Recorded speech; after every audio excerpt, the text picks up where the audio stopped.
setia Tuhan, kasih Allah yang tidak pernah meninggalkan perbuatan tangannya, kasih yang tidak pernah menghitung kebaikan-kebaikan, dan kasih Allah yang mengorbankan anak yang tunggal. Itulah kasih yang agung, kasih yang mulia, yang untuk kami Dia boleh memberikan kasih yang terbesar.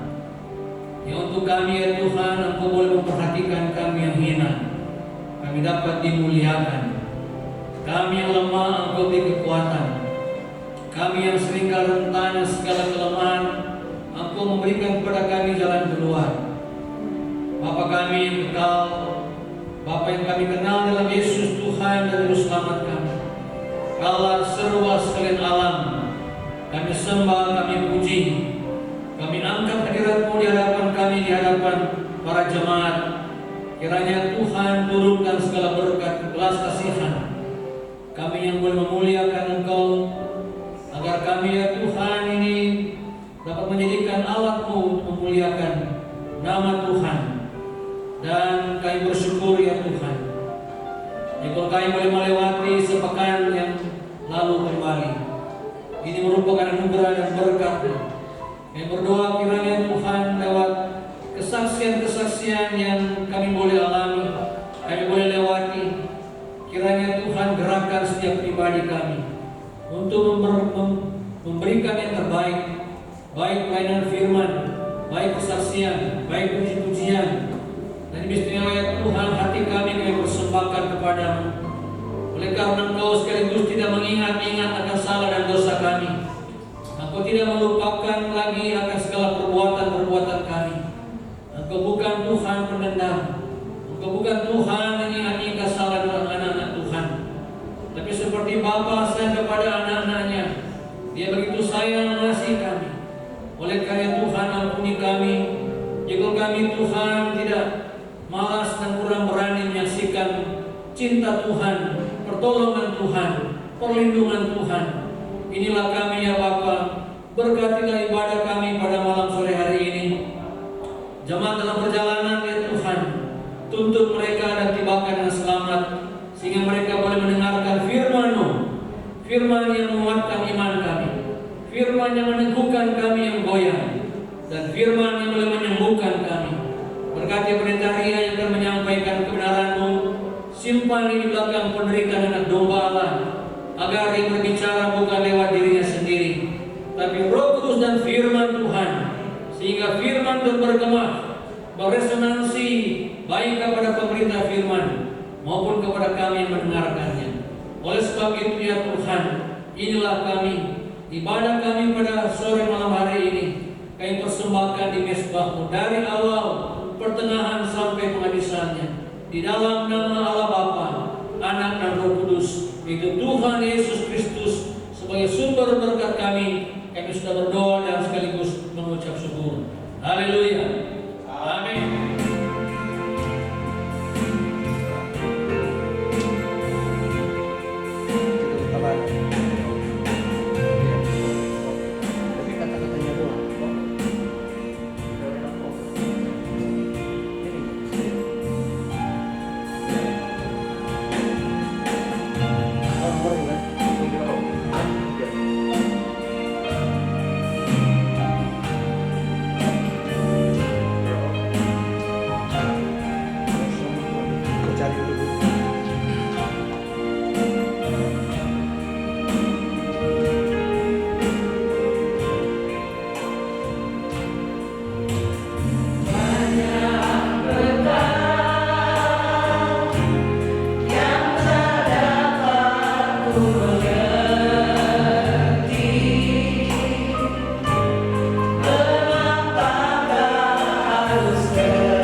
Ketika Engkau berfirman, bersabda kepada kami, maka kami akan mengalami kesembuhan.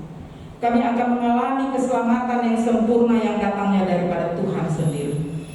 Urapi kami semua Bapa, urapi hamba yang hina ini, yang akan menyampaikan kebenaran firman-Mu pakai mulut bibir hamba ini. Semuanya itu untuk kemuliaan nama Tuhan. Bagi jemaat-Mu yang hadir juga, biarlah urapan Tuhan memenuhi hati kami semua, sehingga kebenaran firman Tuhan yang kami dengar pada malam hari ini benar-benar boleh kami laksanakan di dalam kehidupan kami. Kami mengerti akan keselamatan yang Tuhan sudah berikan kepada kami melalui kebangkitan-Mu di atas kayu salib. Terima kasih. Berfirmanlah Tuhan, karena kami siap untuk mendengarkan kebenaran firman-Mu. Kita buka Lukas 23. Saya minta maaf ya, saya harus buka masker saya. Kalau tidak kayaknya kacamatanya. Lukas 23 ayat 26. Ini hanya satu ayat ya. Tetapi biarlah ayat ini boleh memberkati kita semuanya. Sama-sama kita akan baca Lukas 23 ayat yang ke-26. Mari sama-sama kita baca perikopnya. Yesus dibawa untuk disalibkan. Ketika mereka membawa Yesus, mereka menahan seorang yang bernama Simon dari Kirene, yang baru datang dari luar kota. Lalu diletakkan salib itu di atas bahunya, supaya dipikulnya sambil mengikuti Yesus.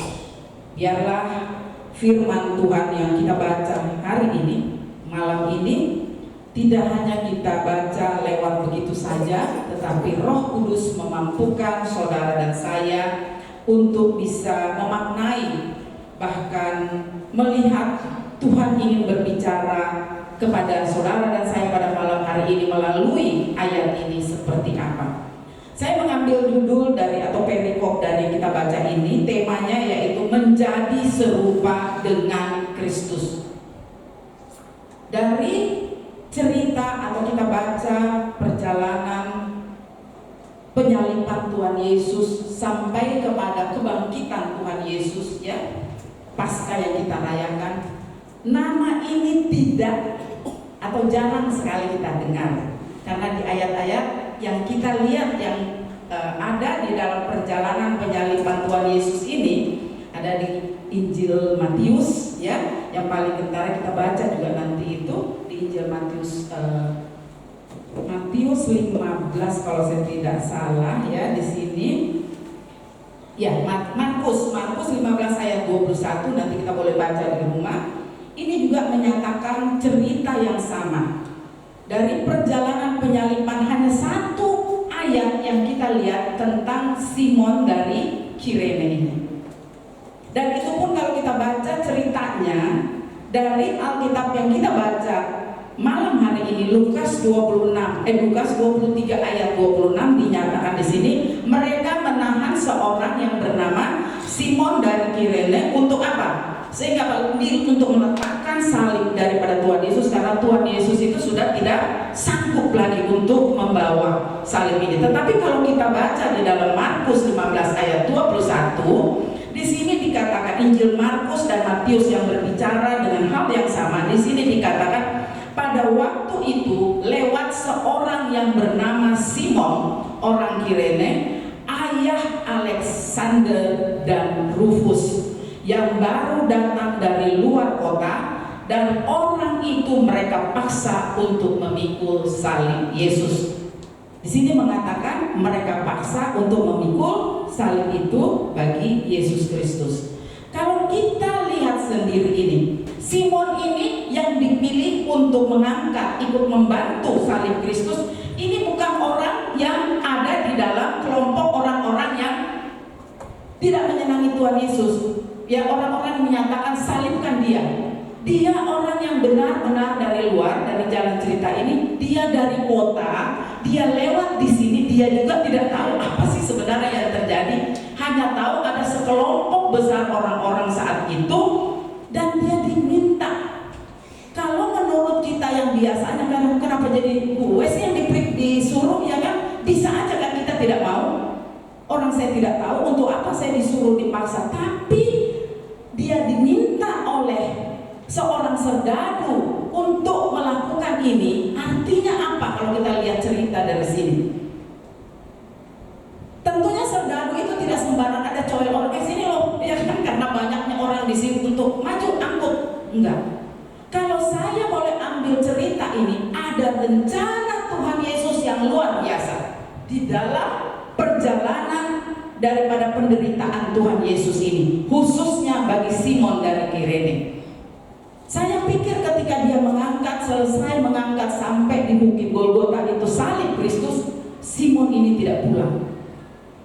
Simon ini pasti melihat, Simon dari Kirene ini pasti melihat kejadian demi kejadian apa yang terjadi di sana. Tetapi melalui pengalaman ini, pengalaman yang ia sendiri tidak tahu ia akan mengangkat, ikut di dalam penderitaan daripada Tuhan Yesus sendiri, ada satu pekerjaan yang luar biasa Tuhan berikan untuk Simon dari Kirene ini. Dan kita bisa lihat di dalam Markus 15 ayat 21 di situ disebutkan apa? Simon, orang dari Kirene, ayah dari Alexander dan Rufus. Jadi kita harus bilang, kalau orang sudah menyatakan ayah dari Alexander dan Rufus, ini berarti Alexander dan Rufus ini bukan orang sembarangan. Setiap orang yang namanya ada ditampilkan di dalam Alkitab ini berarti ada satu cerita yang dinyatakan oleh kehidupan daripada kedua anak ini, sehingga mereka mengenal siapa Simon dari Kirene ini. Seringkali juga kalau kita tanya, mungkin kenal seorang, katanya, oh, kalau ditanya siapa ya Bapak si A ini, kenal nggak? Tapi kalau disebutkan ini loh anaknya itu yang namanya si A, anaknya Amir, anaknya Edi, baru oh iya. Entah itu dikenal dalam kenakalannya atau dikenal karena kebaikannya, keberhasilannya.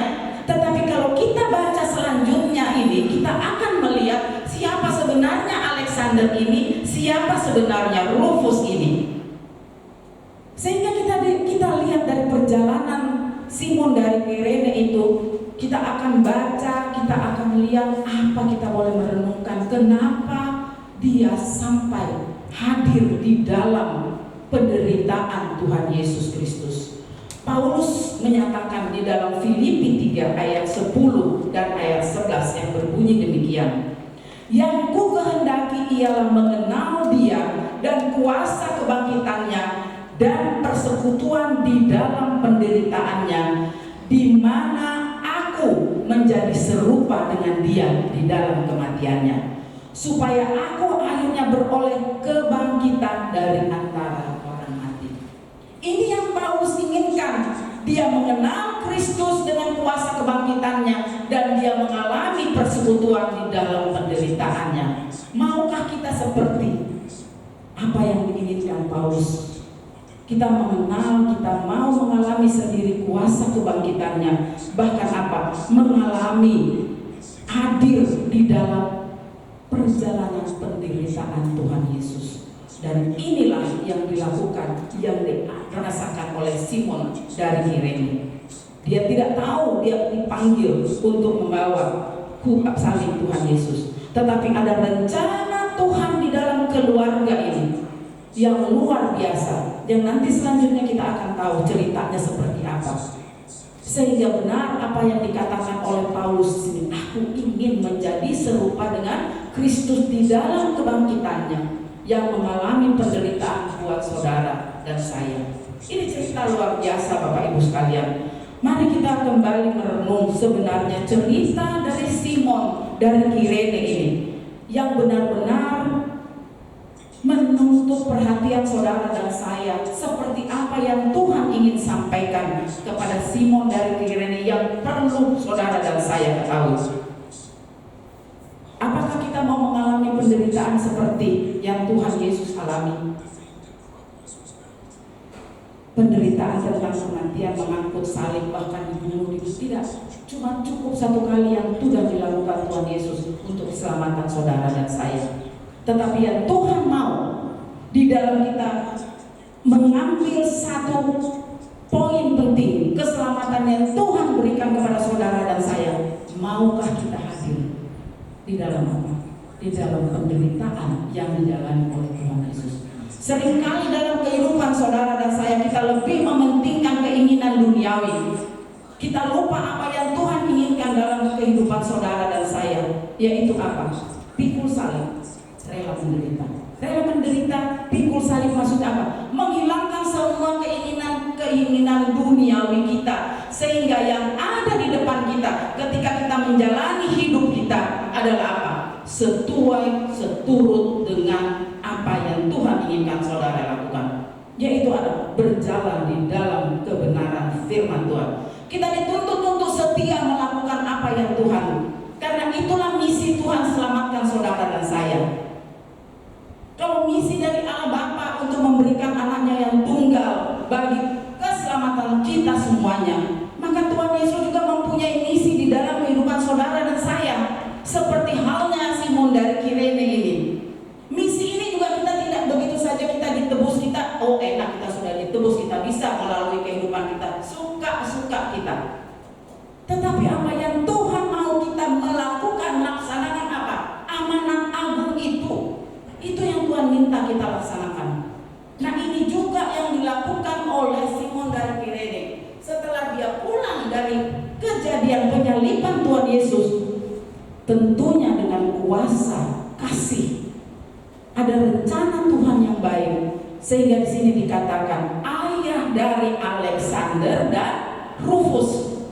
Di situ luar biasa Bapak Ibu sekalian. Kalau kita membaca, kalau kita mengenal siapa sih yang dimaksud dengan ini? Yang dimaksud dengan Alexander dan Rufus di sini. Kita lihat di dalam Roma 16 ayat ke-13. Salam kepada Rufus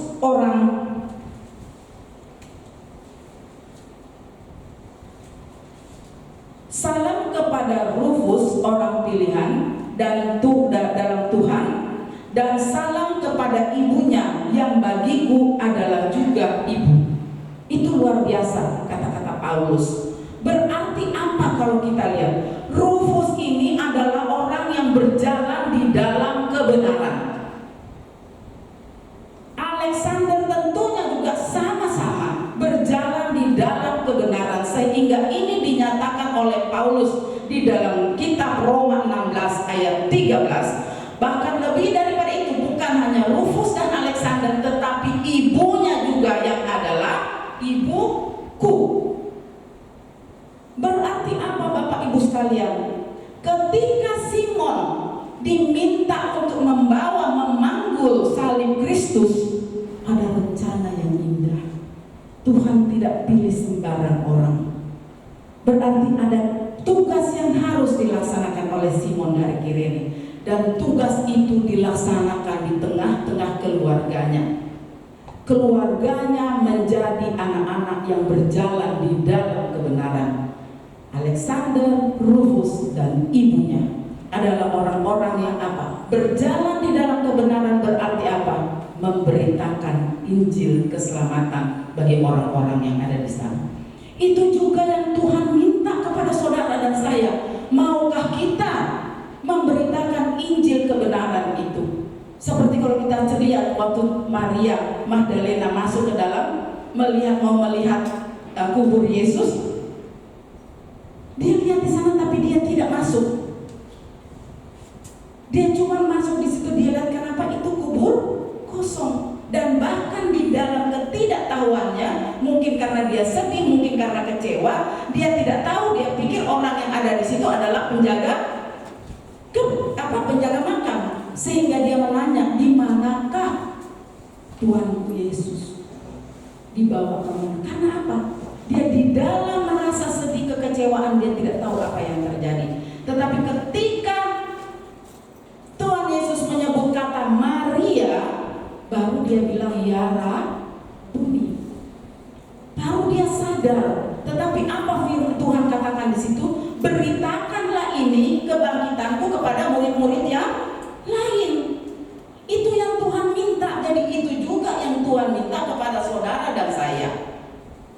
Injil keselamatan itu bukan hanya diberikan kepada Simon dari Kirene yang sudah dia lakukan di tengah-tengah keluarganya, dan tentunya ini juga dilakukan oleh Simon dan keluarganya buat orang-orang di sekitarnya. Dan ini juga yang Tuhan minta kepada saudara dan saya. Jangan berhenti untuk apa? Mencari jiwa-jiwa, memberitakan kabar keselamatan bagi orang-orang di sekitar situ. Kita perlu memberitakan Injil keselamatan ini. Karena apa? Kita lihat akhir-akhir ini, mari kita sadari, ada dua bom meledak di Makassar, di Polda, ya. Itu menjadi bahan buat saudara dan saya. Ayo bergerak. Bergerak untuk apa? Memberitakan kepada orang-orang di sekitar kita Injil keselamatan. Kalau mereka tidak tahu bahwa satu-satunya yang memberi keselamatan itu adalah Tuhan Yesus Kristus, ajak mereka. Melalui apa? Tingkah laku kita di luar sana. Kita harus berubah ketika kita mau menyatakan keselamatan orang yang sudah Tuhan Yesus tebus dengan nyawanya dan memberikan kasihnya kepada saudara dan saya. Itu juga yang Tuhan minta kita berikan kepada orang-orang yang lain. Kasih kita, jangan menuntut balas. Berdoa buat orang-orang yang ada di luar sana yang belum menerima Yesus sebagai Tuhan dan Juru Selamat. Menjelang puasa ini, kita ada mendengar beberapa kabar bahwa masih banyak bom-bom yang akan diledakkan. Tugas saudara dan saya, jangan berhenti berdoa, karena ini tugas kita. Injil keselamatan itu terus ada buat saudara dan saya untuk disampaikan. Apakah kita tidak kembali berpikir kalau orang-orang seperti ini yang ada di muka bumi ini, yang tiap hari bikin bom, tiap hari bunuh orang, tiap hari jedor sana jedor sini, apakah nanti di surga yang hidup orang-orang seperti ini? Para pembunuh, para teroris? No. Ini saudara-saudara sekalian, tugas saudara dan saya untuk terus berdoa bagi bangsa dan negara kita. Agar apa? Roh Kudus bekerja bagi orang-orang seperti ini yang belum tahu tentang keselamatan, kabarkan keselamatan itu. Supaya apa? NKRI ini tetap berdiri teguh. Stop membunuh orang-orang yang tidak sejalan. Tetapi kita beritakan bahwa ada kasih Kristus yang tidak melihat siapa kita masa lalu kita, yang tidak melihat siapa dia yang sudah membunuh ataupun yang sudah melempar apa segala macam itu untuk membunuh orang-orang. Tuhan tidak melihat mereka. Tetapi ketika mereka datang untuk bertobat, Tuhan bilang, aku akan menerima engkau, menyambut engkau sebagai anak-anakku. Inilah tugas. Kalau Simon dari Kirene sudah menyampaikan itu semua bagi anak-anaknya, bagi ibunya, tugas itu juga diberikan kepada saudara dan saya. Mari beritakan Injil keselamatan. Kerjakan apa yang menjadi utusan dari Tuhan Yesus buat kita kerjakan. Karena Tuhan Yesus tebus kita tidak dengan sia-sia. Ada karya pengutusan yang harus kita jalankan. Injil keselamatan yang harus kita beritahukan. Sehingga melalui kehidupan saudara dan saya, banyak jiwa dimenangkan. Nama Tuhan boleh dipermuliakan. Biarlah dengan Paskah kedua yang kita lewati ini, kita boleh melihat bahwa hidupku bukannya aku lagi. Hidupku bukan hidup yang lama lagi, tetapi hidupku sekarang adalah apa? Hidup yang baru, hidup bagi Tuhan. Kembali kita merenung. Ayo bangun mesbah-mesbah di keluarga kita kembali. Untuk apa? Untuk membentengi anak-anak kita, membentengi keluarga kita dengan firman Tuhan, sehingga mereka tidak mudah dihasut untuk menjadi apa? Orang-orang yang lari daripada kasih karunia Tuhan. Orang-orang yang bandel, yang ceritanya ingin apa? Ingin membunuh, ingin membangun teroris lebih hebat lagi di negara kita. Tapi kita percaya, Tidak ada satupun orang yang berkuasa di bawah kolong bumi ini selain nama Tuhan Yesus Kristus. Mari kita bangun, kita satukan iman percaya kita, terus kita berdoa, lanjutkan tugas pengutusan yang sudah Tuhan berikan kepada saudara. Apa? Memberitakan Injil keselamatan kepada semua orang, semua bangsa. Amin. Tuhan Yesus memberkati. Mari kita satu di dalam doa. Ya Allah Bapa yang bertata di dalam kerajaan surga, terima kasih Tuhan kalau hamba sudah selesai menyampaikan kebenaran firman Tuhan. Tetapi kami mohon Roh Kudus-Mu sendiri untuk terus ada, menguatkan, bahkan menopang hidup kami, sehingga kami percaya bahwa kami adalah orang-orang yang sudah Tuhan pilih, dan bahkan Tuhan mau di dalam setiap langkah hidup kami menjadi serupa dengan Engkau. Dan kami percaya bahwa kami adalah yang sudah Engkau tetapkan, dan pilihan itu tidak dapat dibatalkan. Terima kasih untuk semuanya itu Bapak. Kalau Simon mengikut Yesus, itu juga yang Tuhan mau. Kami juga harus mengikut Yesus, memberikan yang terbaik dalam kehidupan kami, sehingga kami mulai boleh menyatakan Injil keselamatan bagi banyak orang. Dan melalui kehidupan kami, mereka percaya dan mereka boleh melihat, jika Tuhan ada di pihak kita, siapa lawan kita. Terima kasih untuk semuanya itu Bapa. Biarlah kerinduan daripada kami anak-anak-Mu Tuhan, Roh Kudus-Mu memampukan kami untuk menjadi serupa dengan Engkau di dalam perjalanan hidup kami. Kami tidak perlu takut, kami tidak perlu khawatir, karena kami percaya kami punya Tuhan yang begitu luar biasa memberikan kasih-Nya kepada kami semua. Bahkan Dia rela memberikan anaknya untuk mati bagi kami. Dan ajar kami untuk tetap mengimani semuanya itu Bapa. Dan kami hadir di dalam kebangkitan itu, di dalam segala penderitaan yang Tuhan izinkan kami terima di dalam kehidupan kami. Kami tidak melihat masalah itu, tetapi kami fokus memandang kepada Engkau saja, yang terus ada menyertai kami, memberikan jalan keluar kepada kami, sehingga kami tetap setia menjadi anak-anak-Mu. Terima kasih untuk semuanya itu Bapa. Terima kasih untuk kebangkitan yang telah Engkau berikan kepada kami, sehingga kami percaya melalui kebangkitan itu ada kuasa yang Tuhan berikan kepada kami, untuk kami boleh melanjutkan misi daripada Tuhan Yesus sendiri. Di dalam nama anak-Mu Tuhan Yesus Kristus kami berdoa. Amin. Bukan dengan nama lain, tapi dalam nama Yesus, nama yang memberkati kami sekalian. Oleh karena itu kasih-kasih Tuhan, angkatlah tanganmu kepada Bapa Surgawi dan pulanglah, dan mohon sandaran Tuhan untuk semua kita yang boleh ada pada malam hari ini.